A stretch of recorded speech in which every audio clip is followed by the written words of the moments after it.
Most people have seen Michael Waltrip's horrific Bristol crash where the entire car shredded apart and he was totally fine. You may not know that is not the only time that has happened. It happened to this guy here, Mike Harmon, and he still has the car, and we're gonna get to show you every square inch of the thing right now. Oh my God. So you had to build this little platform for it to... Yeah, that's that way we had to move it around, because it's about broke in two. The rear clip and the front clip barely on it. What happened to you during this? Actually, I got one little cut right here. Just one cut? Just one little cut, yeah. A little bit sore, my right shoulder was. What did you think whenever the car came to a stop and you looked over and the rest of it wasn't there? Well, to be honest with you, I was mad at that time, but I didn't realize how bad it was, you know. I just got out and walked off, and I knew I had to go to the Infield Care Center. They wouldn't let me race again until we went downtown, you know, to the hospital. So, and I didn't see what everybody else saw, so I was there, and when they checked me out and everything, released me, told me I was good to go, we started out, and the receptionist saw it. It came out on the news, and that's the first time I'd actually saw it. And that's when my knees like to buckle on me, you know, when I saw what everybody else saw. But, you know, I wasn't mad no more, put it that way. Because the car was brand new, it had 3 laps on it. And what most people don't realize is I just went on the racetrack in 3 and drove down the front straightaway and realized the right front tire was going down. And I was trying to get it wound down, and we hit the gate, and you know, it came open and saw the car in 2 long ways. It was so close, and I'm not a guy that lets go of steering wheel. It was so close to me that I grabbed my shoulder with my right arm. Really? Yeah, and I was thinking that this cage is getting too narrow. I didn't realize the wall was in the car. Yeah, because you know, the cage is your life support. And I didn't really realize I'd stepped out of it on the right side, started walking off. And Harold Holly, he's from Alabama too. He was the first guy to me. Dan Deerenhoff was the second guy to me. They were parked right there. And Dan, he was car chief. He's my neighbor, also car chief on the 2 car, and Johnny Sauter when it hit me. And they were the first 2 there to help me away from the car. And Johnny, he saw a lot more than I saw. He was really shaken up because he thought I was exposed when he hit all this stuff, and he thought he had hit me. I never sat in the seat again, never put the helmet or the fire suit back on. Won't do it? And I just don't, yeah. I figured they did their job. I think that I kept my shoes, that was it. Steering wheel was underneath Johnny's car at the other end of the straightaway. Really? Yeah, it's not here, it's a trophy room. Oh. But it's bent flat to the column, it's shaped like a D. Wow. Yeah, I didn't want to get rid of it. He was just showing me the 1,900-pound spring in the roll bar. Yeah, pushed in the middle of it. It'd take a heck of a press to do that. Wow. How tempting was it to reuse this engine? Well, it was not too much, but what I want to do is, I'm big into cars anyway. I want to put it in a hot rod one day. Yeah, it's good for that. I mean, I'm sure it's got to be gone through and going that valve cover. It's probably got a bent valve, and we'll fix it up. You know, that's on my bucket list. We got a shifter. The shifter knob kind of ground it down, sliding down the racetrack. So that'd kind of be original in a hot rod, you know. Yeah, that would be cool. Yeah. If you ever go to take this thing apart, you call me and we'll make a video about it. All right. See what's in there. Yeah. Where did the carburetor go? I don't remember. It was destroyed. It's outer space. It was turned upside. I've had 500 people, I promise you. And some of them Indian guys. Wydell Wilson, a friend of mine, he was one. He said, Mike, that motor was at the other end of the straightaway, upside down, still running. And we don't know why it was still running. But it had to be because too many people told me that. I don't even know how it's getting fuel, how it's getting ignition, but they said it was still running. It finally went dead. When you stand up here, you really see what it did. I'm gonna take that hood off, wash it. I can't stand it. Dirt, being dirty.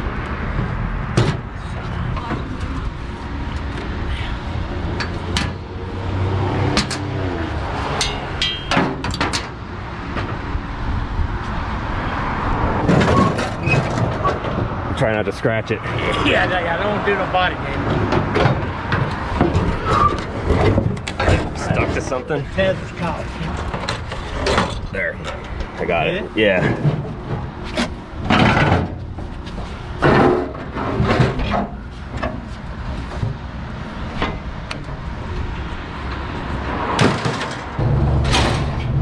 Bet you never done this before. Never. Hopefully never do it again. No.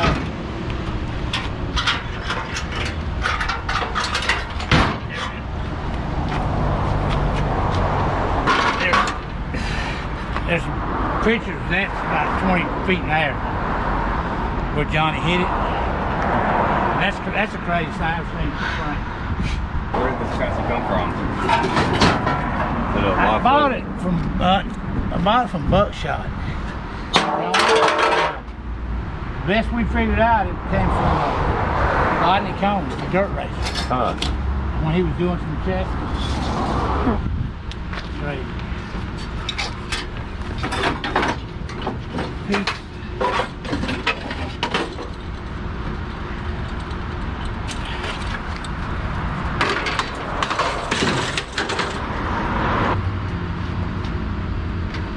This is the bracket that holds the steering wheel bracket. I guess that's where the wall actually hit it. And it kind of made a wishbone out of it. And the good part about it was the roof had fallen down and blocked my vision. I didn't see Johnny coming. I thought it was over. And then all of a sudden, it turned the other way. And that's when the roof went behind the seat. And Johnny hit me. But I'm just glad it was Johnny. You know, he's a good driver. He didn't panic. He drove through it. If he'd come around and locked his brakes up, he'd slid right into me. You know? It was Gage. It ain't got no oil pressure. Yeah. You know, when you tear the gauges up, you're gonna have a crash. The U-joints are still good. See, we don't. Back then, we didn't run a steering column. We just had the rod like that. So it's not collapsible? Yeah. Ouch. It's got the angles in it. It's supposed to do the same thing. No, you know, it just depends on how, everything depends on how you hit. I couldn't have been going 80 or 90 mile an hour when it happened. Because you're already slowing down from the... Well, yeah, from the tire. Yeah, and I thought it from the one all the way to the exit too. That's got a net holding it. The mirror still part of it. It's a triangle net, like that. See that side that over there? Actually, Carl Simmons, he's already passed away now. He was one of the NASCAR officials. He had me put that net in that day. Really? In tech, which it needs to be there. And up to every time I saw him, after that we joked about putting that net in. That's what saved him out that net. I didn't disagree with him. the triangle net, the one up in the corner. Ah.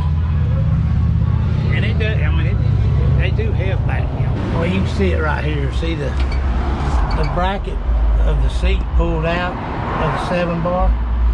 You know, the seat stayed straight, but the bar came loose from the seat. Oh yeah.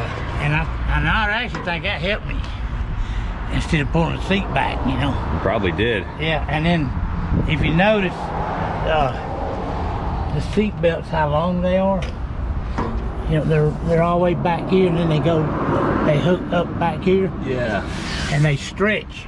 If you notice in the video, the car is spread out, and it kind of comes back together at the end. And that's the belt pulling it back together across my chest. So you kind of absorbed all that in your torso. Yep. Sometimes a little extra muscle don't hurt. You know? And I didn't realize that for a long time. I got to study it one day, looking at it, and that's all it could have been. Because I was holding the rear clip. There's a kicker on that side, and the front clip is a kicker on that side. So when we unload it, we'll have to tie it off 3 sections where it break into. So you're just gonna like pressure wash this the way it is, Yeah. and then take this whole pallet to the museum and be like, here you go. Yeah, your problem now. Well, we're gonna take it off the pallet because it's done. I'm done. When I get there this time, if it moves again, somebody else will do it. Huh. I'm done with it. When did the thought cross your mind that you needed to keep this car together and store it all these years? Well, I was in the museum in Talladega for a long time. Oh, it was. And then they had that few years ago at the Hall of Fame down here downtown. They had a crash scheme, you know. So they had this one, a couple more. That's why it's up here in North Carolina. I went down there and got it and brought it up here for that. It stayed there about 6 months, and I stored it here ever since. Just the museum in Alabama's gone through some changes, or remodeling and stuff. You don't really get the gist of it till you really see it. Yeah. In person. This is. Yeah. I thought once about opening racers rehab and said, how bad you really want to do this? You know? I work all the time, never sleep, always gone. You really want to race? That's not like what you see on TV for a lot of us, you know. But I never thought anything about it, really. I mean, I was very appreciative. You know, Michael's crash was real similar. He's tall as you are, more. But his car got cut long ways at the dash. And his feet was on the ground. And I don't know, his rear clip and front suspension and engine's still intact. I mean, like a wheelbarrow, you know? And I don't know how he didn't get some feet and leg damage as tall as he is. He must have, a lot of us know to get in a feeble position as much as you can if you're about to crash like that, and evidently he did something like that.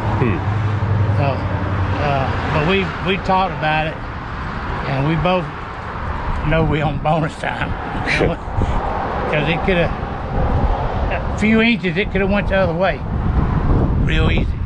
Did any of your perspectives on life or problems or anything like that change after your experience with this? Well, you know, I've always appreciated life and health and the opportunity to do this, or, you know, you make your opportunities. But just put it this way, if I thought I was having a bad day, I'd think about this. That ain't a bad day, you know. So it did kind of help you have a better attitude towards some stuff later? Well, yeah. I mean, I always try to be a positive. Well, I am a positive person. But it makes you appreciate, you know, a lot more. The aftermath's worse than the actual deal. I'm just, like I said, I don't, if I'd have seen Johnny coming and the car half in two, I wouldn't have liked that, you know. Yeah. But fortunately, the roof had my vision blocked. To be quite honest with you, the inside of that roof is gray, and all this stuff happens in slow motion when you crash. I really didn't know where I was at with it looking right straight into something gray, you know. So, and then all of a sudden, it spun around looking right dead in the sun, and the fireball was spewing, and, you know, I knew it just was in a bad wreck, and I just wanted out of that thing. And I couldn't hardly see because the sun was right in my eyes. The racetrack was white and all that smoke. You know, I just wanted out. And then when I got free of it, that's when I was, man, this is a brand new car we just destroyed. That's when reality set in. And then when I saw it on TV, that's when reality of life set in. But what was, you know, none of it's funny, but when I got back to the racetrack, either people would invite me to go to Vegas with them, or either they'd walk 10 feet away from me like I was a ghost. I mean, they actually made me feel that way, that they were scared to be by me. You just not, I mean, I remember seeing Michael crash, so I've kind of been on both ends of it. You know, I was watching on TV, with late model racing then. The car was ready, and I always watched the Busch race before I left home to go to my race. Now, I didn't know Michael then, but man, there's no way he could live through that. But he did. Made my day when he got up out of that thing. Not knowing I'd be doing the same thing in 10 years. Did they finally completely change that gate configuration? Yeah, after you yeah, did this? it won't ever. Well, they changed it. Well, I think when Michael did it, it was a boilerplate like gate that went into a double guardrail. The first time I ran Bristol was a double guardrail in all pro cars. But then they made it a concrete wall, and it's about 8 inches wide, and that is the boilerplate gate. And in their defense, their warehouse for their working equipment, maintenance equipment, is off that corner. And so, and I knew that gate was there, but I'd forgotten about it. They used that gate to go to their workhouse, their shed, and they just put the hasp back in it and put the pin in it and didn't put the poles in the ground behind it. That's why it was engineered right. It just somebody failed to do their job. Interesting. Yeah, and they admitted it. I mean, Jeff Bird was the manager then, and he was a super nice guy. He passed away since then, but he never tried to weasel out of it. Or not. He said, Mike, my fault, my fault. And he said that in the hospital. I said, how was it your fault? I was driving the car, and then I realized, but stuff happens. We're human. But it did make a new rule for NASCAR. At that time, Carl Simmons, when it did that net deal, it was his job to take the pace car and ride around, make sure everything was secure before we got on the track after that. So we had never had another problem. But now it's soft wall, so it's impossible to happen that way again on the outside wall. It is possible on the inside wall, but you seem not to hit the inside wall, the end of it, as hard as you hit the outside, because you're losing some momentum. That does answer a question, because I thought after that happened to Michael, how could they not have fixed something to keep that from happening again, especially all those years later? But if you forget to do the thing that was there to fix it, that makes perfect sense. Yeah, oh yeah, that's what happened. And that concrete wall was like 8 inches, I'm guessing, and it's coarse concrete, and it basically is a grinding wheel. It just sawed that car in half.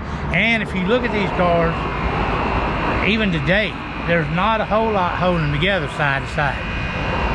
And it's not. They're not designed to hit like that. Yeah. Huh. And I had no idea. I had no idea the cage was gone. I would have got scared. But it's too late. Once it starts, you better try to save yourself.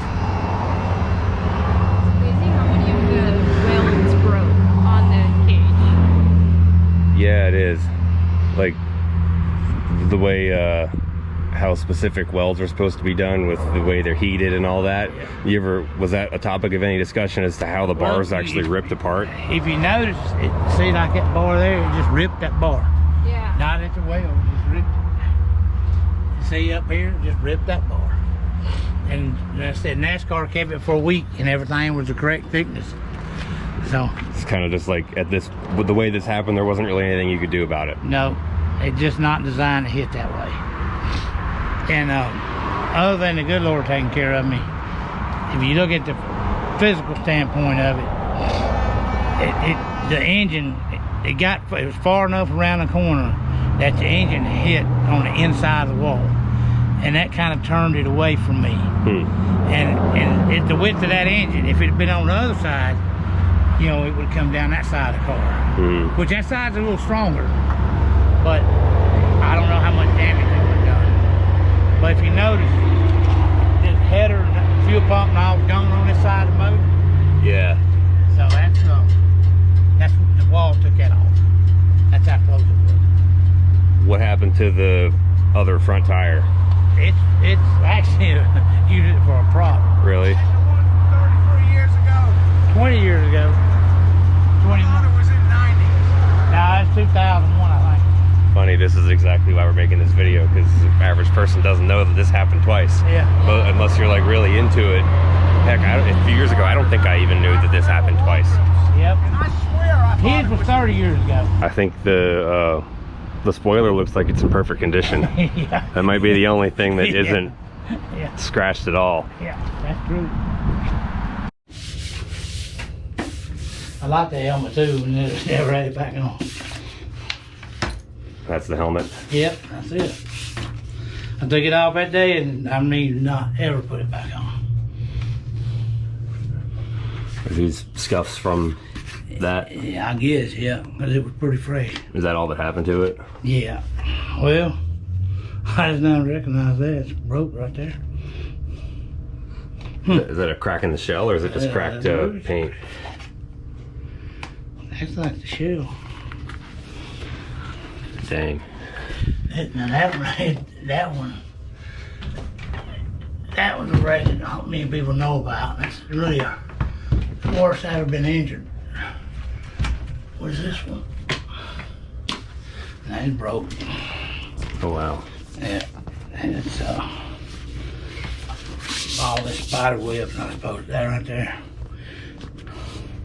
Oh, that was a new Simpson helmet then. That was in '95. And the first day they ever opened, they opened Homestead. We was there to test. The water line blew off, and I hit the wall, and that hit the B post. I was unconscious for about an hour. Wow. And that did broke my leg, elbow, and I was bruised up. I was hurt. Do you have a die cast of the car out there? The wreck one. Yeah, either in it. I'm surprised none of those model builders have tried to make. I know. I don't know. I had a kid to make one and send it to me. He did a pretty awesome job, really. Huh. Right there. Oh wow. He wasn't about 10, 11 years old. Yeah, that's pretty good for a kid. I see it's 2002 when it was. Yep. Yeah, I thought it did good. Wonder if he's probably a little older than me now. Yeah, probably. If you're out there, speak up. Yeah, that's right. That was my first car, that's how my first rig looked. Truck and all. You had 24s on it? Yeah, well, no, I didn't have that on it. No. We didn't even know what they were then. I'm glad you were able to do this, and it's kind of funny timing. I called you right before it was going to go to the museum. Yeah, it was a good timing, actually, you know. You got out and kind of look at it, so. Yeah. Yeah, I'm just glad to still be here. We started at the racetrack. We're going to run Texas next week, it looks like. So I'm not used to being at home on the weekend. I don't think I want to get used to it. Sponsor's really been lacking. Our performance has been down because of it. Just a lot of stuff we just got to improve, and we're still fighting the fight. We'll get back where we want to be, need to be. Been at it a long time. No use, as long as I'm healthy, I'm stay at it. You're not a quitter, that's for sure. Yeah. Had plenty of chances to quit, but you know, never entered my mind. If any of you guys want to see that car up close, you can go to the International Motorsports Hall of Fame right outside of the Talladega Super Speedway. So if you're driving down I-20 on vacation or something, it's right off of I-20 in Alabama there. If you made it to the end of the video, you're a real G and you're awesome, and we're gonna give you a sneak peek on some stuff going on here. Logan's working on her car. It's a 67 Mustang, and it's gonna be really cool. She's been doing all of it herself.